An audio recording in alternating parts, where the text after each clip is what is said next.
Jeff Roberts is joining us now. He's a reporter at Fortune and the author of Kings of Crypto. Our Dan Roberts is also joining us. No relation, by the way.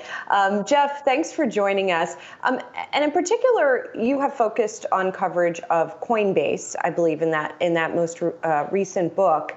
And recently, Coinbase came under some scrutiny because there was a New York Times story detailing accusations of racial bias with the company. The company came out with a memo sort of trying to front run that story that then sort of created this feedback loop of controversy. The crypto world has sort of classically been known as being sort of politically incorrect, I think one could say, in certain segments, and bro-y, perhaps. Does this stuff matter for Coinbase, do you think? I think it does. Yeah, I think bro-y is a good way to describe it, because crypto is sort of the tech industry, but more so. And the tech industry has long struggled with diversity and inclusivity. And I've long said that the crypto industry has to figure out if it wants to be a subculture or if it wants to be a mainstream technology. And if you want to be mainstream, I think you have to expand your appeal beyond a sort of small segment of libertarian white dudes. Jeff, it's Dan Roberts here. Let's follow up on this. The recent controversy. There's not just the New York Times story about accusations of racism in the culture, as Julie referenced, but there was also the political memo about, Brian Armstrong saying, I don't want this to be a political place. I guess what I'd ask you is not whether it matters for the company and whether it could hurt the company, but do you think Brian Armstrong himself cares about all this? Do you think the controversy, he sees it as an issue and is concerned, or do you think he's kind of just plowing ahead, business as usual? Well, I mean, I think he's drunk deeply from the sort of Silicon Valley ideology. And as a lot of people pointed out when he wrote that memo saying there's going to be no politics here, that's a very political statement in its own right. And I think Brian is sort of having to learn to grow. I mean, do I think Brian's a racist? No.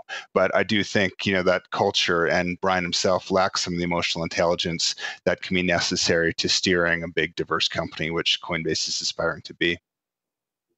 And let's zoom out, Jeff, and talk about kind of Coinbase as a business and where it stands in the cryptocurrency industry. I mean, you talk about in the book how when it came along, it was really the first and kind of the easy mainstream way for crypto newbies to buy Bitcoin. I still think that's the case, that when you hear from people who don't follow this stuff closely and they decide they want to buy a little bit of crypto, Coinbase is usually the only one they've even heard of, and they might go to Coinbase. Now, of course, in the crypto world, it's known for having very high fees. There are many other exchanges. The Winklevoss brothers have Gemini, there's Binance. But do you get the impression that any of those is really a challenger for the top spot, or Coinbase is still the top dog and it's still kind of the go-to place for anyone who decides to dip a toe into this stuff?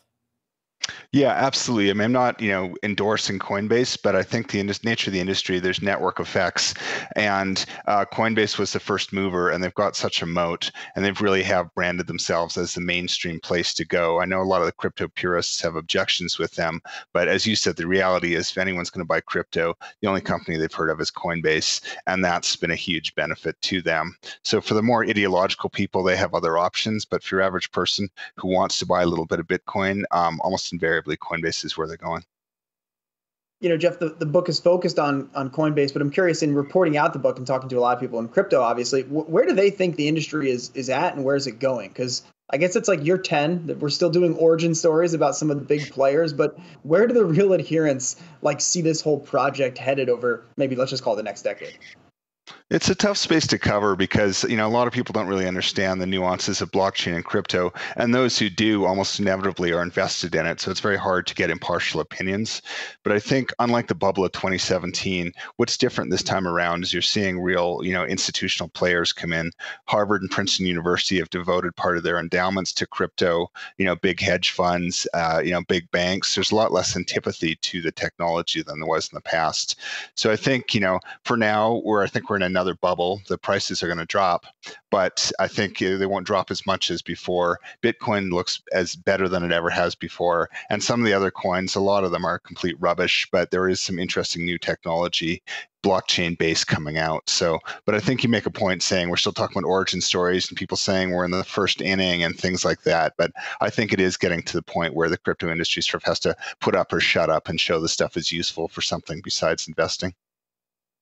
Yeah, and that institutional support that you mentioned is one of the cases that Mike Novogratz made, who's been a very vocal supporter and buyer of cryptocurrencies when we recently spoke with him. Jeff Roberts, thanks for your time today. Reporter at Fortune and author of Kings of Crypto.